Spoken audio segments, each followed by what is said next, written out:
January 14th, 1945. Clarkfield, Luzon. Dawn had not yet broken, yet the air seemed already carved with tension, as if the darkness itself knew what waited beyond it. The runway was a long, frozen strip of concrete pulsing with a distant rumble of engines, each tremor vibrating through the cold ground and into the boots of the ground crews moving like shadows in the pre-dawn gloom. Dim red lamps cast in halos around the silhouettes of P51 Mustangs aligned wingtip to wingtip, metal surfaces glinting whenever a mechanic's flashlight swept across a panel or an oxygen hose. The smell of engine oil, exhaust, and damp earth mixed into a heavy, metallic haze that clung to the air like smoke after a bombing run. It was a kind of morning when every sound was sharper. Ice cracked under mechanic's heel. A cart rattled over a fuel hose. A pilot shifted inside a cockpit, and the muted creak of leather straps cut through the cold. Above all of it, the slow, steady pulse of the Mustang engines warming up, deep mechanical thuds rising toward a steady growl, filled the field with an almost animal presence. Major Thomas Harlow stood beside the wing root of his P51, his nose angled toward the faint, empty horizon. The aircraft looked restless, as if the machine itself was waiting for the sky to open and swallow it whole. A thin band of red bled into the eastern clouds, lighting the low fog in streaks. Far beyond that fog was the enemy, a cluster of Japanese airfields still staging desperate sorties that had grown increasingly erratic, unpredictable, and reckless. Rumors swept through the pilots like cold wind, new squadrons forming, intensified patrols, and whole units willing to throw themselves into suicidal engagements. The Mustangs were being sent to find them before they gathered strength. Inside the flight line tent, the operations map lay under a dim lamp, corners curling from humidity. Marks trace a presumed route of a Japanese fighter group spotted 2 nights earlier by a radar station on Mindoro, fast, low altitude, and numerous. Harlow looked at it only long enough to memorize the path. There was no need for more. The plan was simple, brutally so: climb, hunt, intercept. No time for rescue, no tolerance for hesitation. The air outside pressed cold against the face as he climbed into the cockpit, hands moving with methodical precision as he strapped in. The seat felt cold through his flight suit, and the canopy overhead held a thin film of frost. When he powered up the controls, the cockpit vibrated with a low, steady hum, a reminder that the machine beneath him was designed for nothing but velocity and violence. A radio crackled, faint and sharp, as the tower called out readiness checks. Harlow listened to the others confirm, short voices, clipped, emotionless. A final whisper of static ended the sequence. Engines roared in succession, and the field trembled as the Mustangs taxied into a straight line under weak orange floodlights. When the order came, it came without ceremony. The lead Mustang leapt forward, wheels kicking up glittering frost as it surged down the runway. Harlow followed seconds later.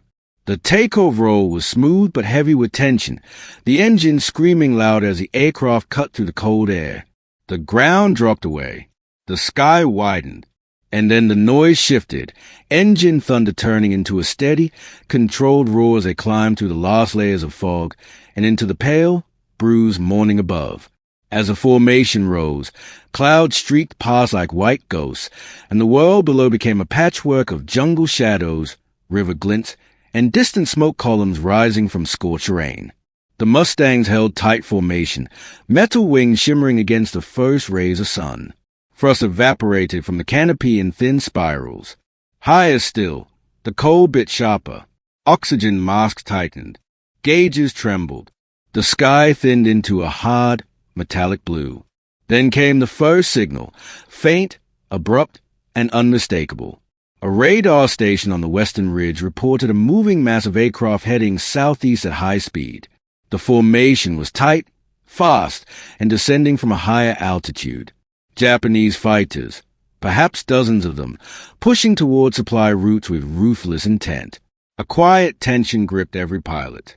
The Mustangs veered toward the intercept vector, altitude climbing until horizon seemed to tilt under the sun's glare. The air grew thinner, harsher. Silver contrails formed off wingtips, caught by shifting winds. Through the canopy, Harlow could see the faint scattering of distant shapes against the light, small specks at first, drifting like fragments of ash. But they moved with purpose.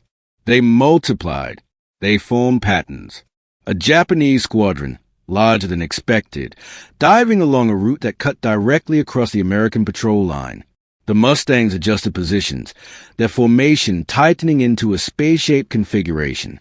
No one spoke. The only sound was wind buffeting against the canopy and the relentless tremor of engines pushing them toward the incoming threat. The sun caught the distant aircraft, revealing the sharp glints of wings, the distinct silhouettes of Japanese fighters, and the unmistakable speed of a force that believed the sky belonged to them. And in the space between two breaths, the quiet above Luzon turned into a battlefield waiting to ignite. The sky hardened into a metallic glare as the Mustangs pushed toward the oncoming mass, the air thinning until every breath through the oxygen mask felt like inhaling through a narrow steel tube. The enemy formation was growing sharper, more defined, a dark, shifting wall of aircraft drifting in and out of sunlight as they descended in disciplined layers. Their altitude advantage gave them the faster dive, and their spacing suggested intent, not panic. This was not a scattered sweep. It was a full-strength sortie hunting for targets beyond the horizon. Harlow adjusted throttle, and the Mustang lurched forward with a deep mechanical growl that vibrated through his boots and into the steel floor. His gloved hand steadied over the stick as the formation tilted slightly downward to match the approaching angle. Every Mustang in the group held tight, wings slicing through the cold air in razor-straight alignment.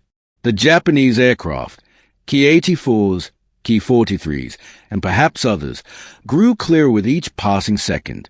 Their silhouettes flickered between clouds, sunlight catching on their canopies in quick flashes. They came in fast, in streams of dark metal slipping like arrows through the upper winds. A soft, clipped radio call cracked through the static. Contact confirmed.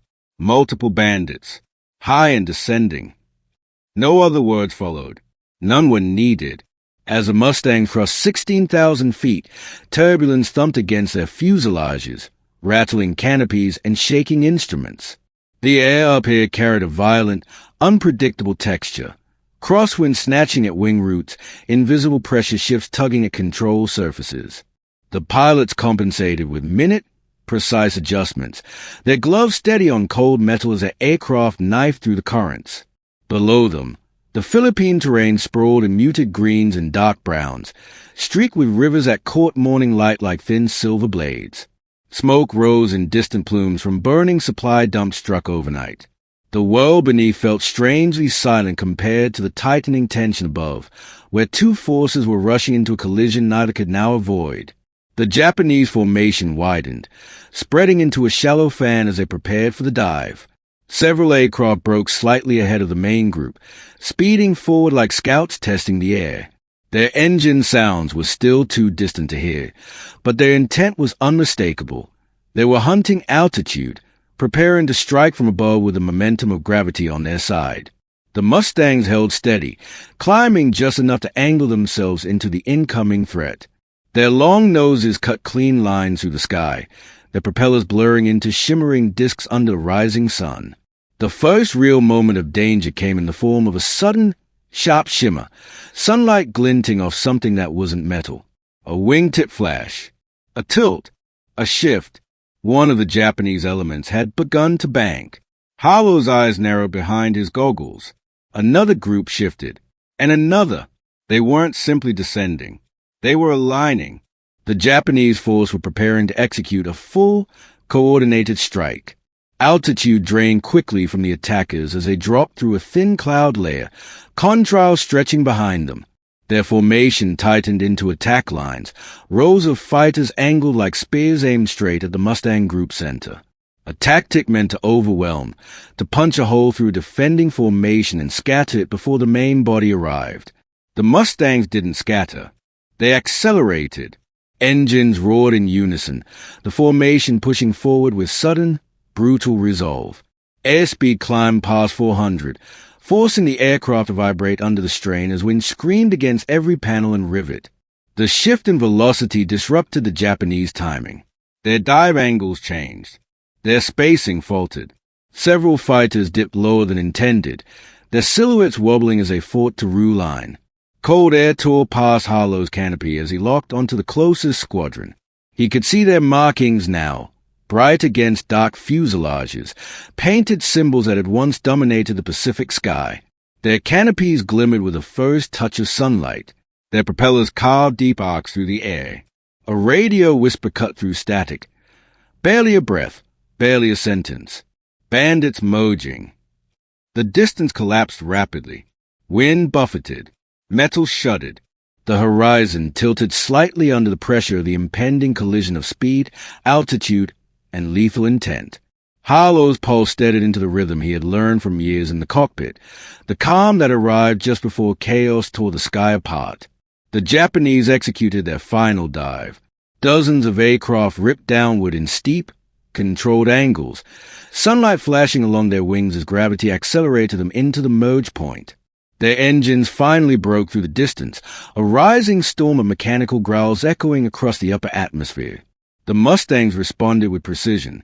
Their formation tightened, noses angled upward just enough to meet the descending threat with direct, disciplined force. The growing roar of the enemy engine waves blended with the deep, hammering thunder of the P51s, the sky vibrating with two converging storms of steel. Harlow steadied his hand on the trigger switch, eyes locked on the lead wave. The enemy formation blurred slightly from sheer velocity, then clarified again in crisp, chilling detail. Wings narrow, shadows sharp, every rivet visible in fleeting flashes of sunlight. The wind screamed. Engines bellowed. The final seconds stretched thin. The two formations crossed the last 1,000 feet of empty sky. The battle was no longer approaching. It was already happening. The first pass hit with the violence of two storms colliding at full speed. The Japanese dive wave tore downward like a sheet of metal splitting the sky, their propellers screaming as they cut through thin air. The Mustangs shot upward into the merge, engines howling with raw, controlled fury. For a moment, the entire battlefield compressed into a single vertical corridor of wind, light, and metal. Harlow's canopy flashed white as a Key 84 streaked past his left wingtip, so close he felt the shockwave thump through his fuselage. The Mustang bucked hard, control surfaces vibrating under the sudden pressure shift. Tracers snapped across the air like red sparks ripped loose from steel. He rolled right, narrowly avoiding a burst of fire that shredded the space he'd occupied a heartbeat before.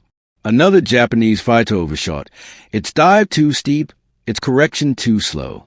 It dropped beneath the Mustang formation, unable to recover before the P51 scattered into combat spreads.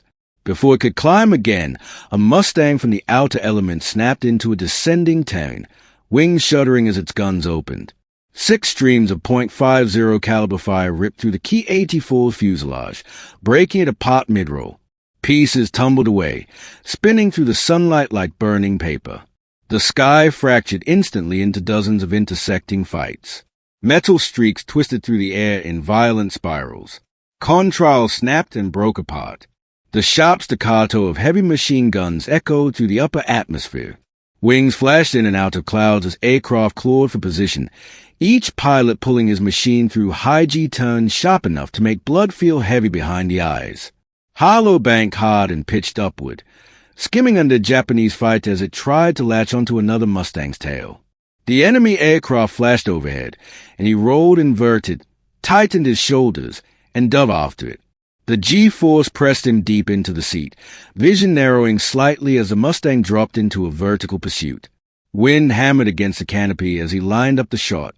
The Japanese fighter descended toward a cloud bank, its pilot jinking left and right in quick, unpredictable movements. Harlow rode the Mustang's precision, adjusting by fractions of an inch as the enemy's silhouette darted across his gun sight. The moment aligned. He squeezed the trigger. The Mustang vibrated with a sudden release of fire, a deep mechanical rattle pulsing through the cockpit floor. Tracers sliced through the air, converging into the Key 84's fuselage just before it entered the cloud. A flicker, a spark, a burst of flame blossomed under its right wing. The aircraft rolled sharply, lost lift, and disappeared into the cloud layer trailing smoke. He didn't watch it fall. There was no time. A shriek of wind tore past the canopy as another Japanese fighter dove straight toward him, nose flashing as its cannon spat fire. Harlow pulled into a steep climbing roll, traces ripping through the space behind his tail. The Mustang strained, metal groaning as he forced it past its comfort envelope. The enemy pilot followed aggressively, climbing after him in a tightening spiral.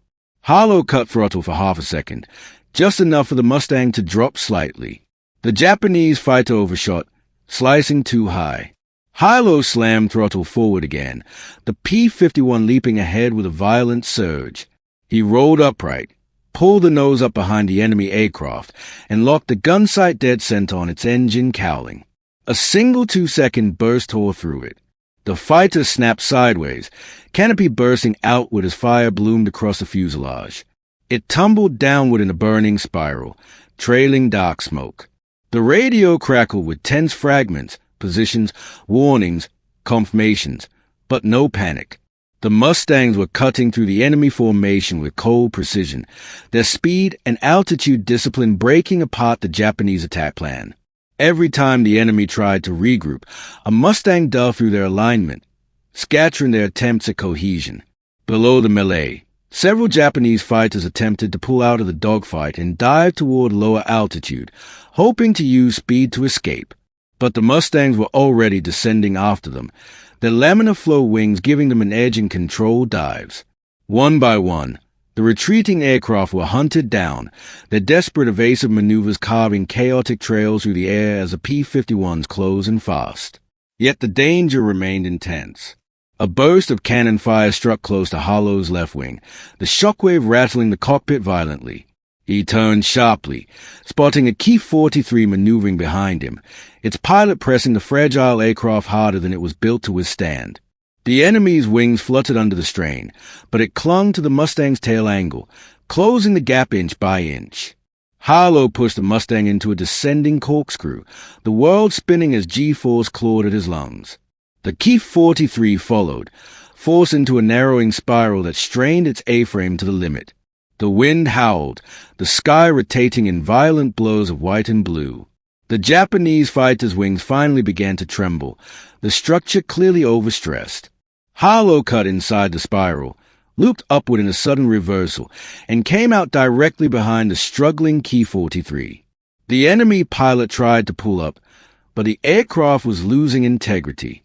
One wing dipped. The Mustang's guns opened, a clean burst hitting the right wing root. The wing tore free. The aircraft disintegrated in the wind. Above the clouds, the battle thinned rapidly. Japanese fighters that had once filled the air with coordinated precision were now scattered, damaged, fleeing, or falling. The Mustang circled back into altitude discipline, hunting remaining threats systematically, controlling the sky with speed and positioning rather than raw aggression. Another enemy fighter tried to climb and escape. 3 Mustangs intercepted it before it reached 20,000 feet. A short volley ended its ascent, sending it spiraling downward through broken clouds. The final minutes unfolded with chilling clarity. One by one, the last enemy aircraft fell, their trails marking the slow collapse of a squadron that had begun so confident in its dive. When the air finally stilled, the Mustang reformed in tight, disciplined order, their engines humming steadily against the high-altitude cold. The radio was quiet except for breathing and the crackle of distant static. No one spoke beyond the brief roll call. Every Mustang answered. Not a single plane was missing.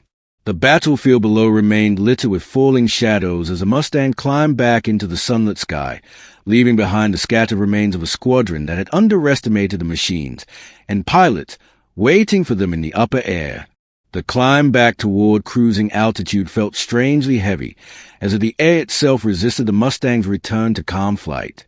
The engines hummed in steady rhythm, yet every vibration carried the echo of the battle that had burned across the sky minutes earlier. Smoke trails still lingered below, thin twisting ribbons marking the downward paths of shattered aircraft. Far off, a few black plumes rose where wreckage had met the jungle canopy or the distant foothills. The sunlight, bright and pale, washed across it all without mercy. Inside each Mustang cockpit, the world had narrowed again to instruments, wind noise, and the faint static of the squadron frequency. Adrenaline leaked slowly out of the bloodstream, leaving behind a cold, quiet tension. Even in victory, the air felt colder than it had during the climb to intercept. Harlow scanned the skies in slow arcs, searching for any sign of movement that didn't belong. Nothing. Just the endless blue above and the drifting scars of the engagement below. The radio crackled through the silence, one of the wingmen calling in fuel status, voice steady. Another pilot reported minor damage. A few holes through the tail section, nothing that compromised flight performance. No one reported injuries. No one called for escort. And when the final roll call ended, it carried a weight that every pilot felt. The squadron was intact, every Mustang accounted for. Not a single aircraft had been lost. It didn't feel triumphant. It felt surreal. As they settled into formation, the Mustangs angled toward the west, their shadows gliding across the thin layer of cloud beneath them. The battle had lasted minutes. Its consequences would last far longer. A faint plume of smoke drifted across Harlow's canopy, carried upward by a rising column of heated air. Beneath it lay the broken remnants of a fighter that had tried to climb away in the last seconds of the engagement, a Ki-84 that now lay snapped across a ridgeline, wings buried in the soil. The jungle was already swallowing parts of it, vines and foliage creeping toward the fresh scars in the earth.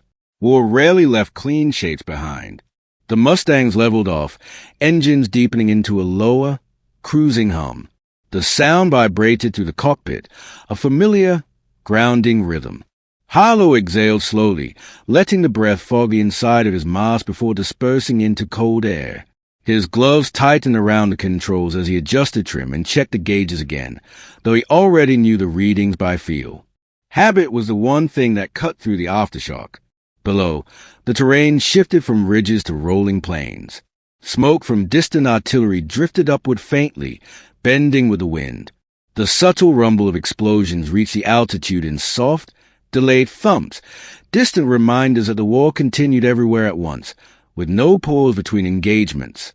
As the squadron reached open airspace closer to friendly lines, sunlight caught the Mustang's wings again, reflecting off scratches, chip paint, and powder residue near the gun ports, marks of a battle that had ended in a way few would believe without seeing the aftermath. The Japanese squadron they had intercepted was known to be experienced, pilots who had survived long enough to reach the late war with skills sharpened by desperation. They had launched their attack with the confidence of altitude, numbers, and speed. They had fallen in minutes, unable to break the Mustang's discipline or their advantage in speed, armament, and altitude control. Interception reports would later describe the event in brief, clinical terms, engagement, results, surviving aircraft. They would not capture the cold wind tearing through open sky, the shudder of metal under high G turns, or the split-second decisions that separated survival from death.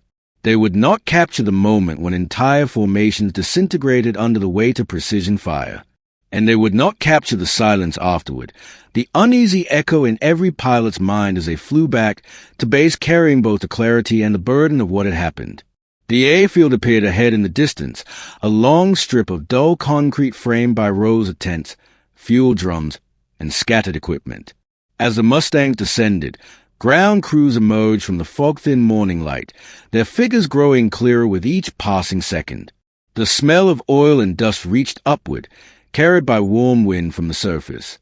Harlow brought the Mustang down gently, wheels touching the runway with a low rumble. The engine throttled back, the roar softening to a steady purr as the aircraft slowed along the taxiway. Other Mustangs landed in sequence behind him, each settling onto the field with quiet precision. When the canopy slid open, warm air rushed into the cockpit, carrying the sense of fuel, scorched rubber, and distant jungle smoke. Harlow removed his mask, exhaling into the open air. The sunlight felt harsher now, as if the brightness had grown sharper after the cold clarity of high-altitude combat. Ground crews approached quickly, eyes scanning wings and fuselage for damage. They paused when they saw the state of the Mustangs, scored metal, powder-blackened gun ports, and streaks of oil along several cowls, evidence of the intensity above the clouds. But every plane was present. Every engine still ran. One crew chief looked down the long line of returning fighters and exhaled, a sound barely audible beneath the low vibrations of cooling engines. Reports spread quickly across the airfield. Officers gathered inside a canvas operations tent, maps unrolled, pencils tapping against marked routes. Radar logs were compared with the pilot's recounting. Radio transcripts were reviewed. Analysts traced the engagement arc and assessed the incoming threat that had been neutralized. The conclusion was stark. A full-strength Japanese squadron, intercepted, engaged, and destroyed. Not a single Mustang lost. Not a single pilot forced to bail out. The enemy attack plan shattered before it reached its target. It was a moment that shifted the balance in the region. Japanese commanders grew cautious, forced to reconsider their remaining strength. Allied planners gained confidence in long-range Mustang patrols, recognizing the machine's ability to dominate upper airspace even when outnumbered. The psychological impact rippled through both sides, an unspoken acknowledgement that the war in the air over the Philippines had entered its final turning point. As dusk approached, long shadows stretched across Clark Field. The Mustang sat silent now, metal cooling under the fading light. Mechanics worked methodically, replacing panels, clearing gun residue, tracing bullet holes with gloved fingers. Pilots stepped away from their aircraft, boots thudding softly against packed earth, their thoughts heavy but steady. The sky above was quiet again, its earlier violence erased by the calm. Yet the memory of the engagement remained, etched into the air, the metal, and the men who had flown through it. In the fading gold of evening, the battlefield felt impossibly distant, yet its weight lingered like the last tremor of an engine winding down.